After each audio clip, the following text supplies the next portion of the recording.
अनुबन्धं क्षयं हिंसाम् अनपेक्ष्य च पौरुषम् मोहादारभ्यते कर्म यत्तत्तामसमुच्यते।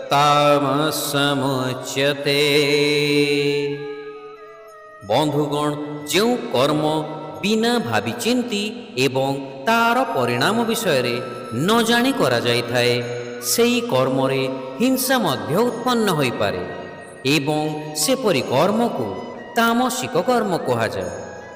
तामसिक कर्म अज्ञानतारू उत्पन्न होई थाए। तम गुण युक्त व्यक्तिंकर बुद्धि अज्ञानतार कुहुड़ी रे आवृत होई थाए। उचित कौन बा अनुचित कौन विचार करिबारे सेमानकर आग्रह न थाए।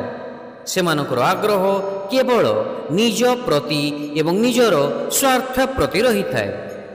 सेमाने निज पाखरे थिबा अर्थ किंबा अन्य साधन प्रति अन्यर हेउतिबा क्षति प्रति उपेक्षा भाव प्रदर्शन करिथांती।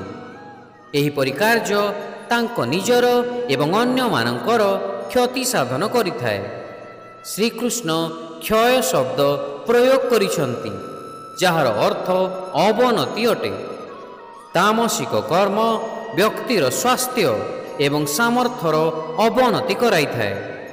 यह उद्यम समय एवं साधनर विपुल अपचय अटे। तार विशिष्ट उदाहरण जुआ, चोरी, दुर्नीति एवं मद्यपान अटे।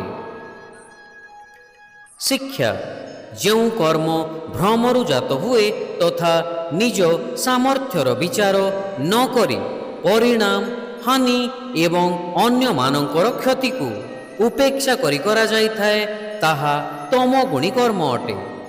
That action is declared to be in the mode of ignorance, which is begun out of delusion, without thought to one's own ability and disregarding consequences, loss and injury to others. Hare Krishna.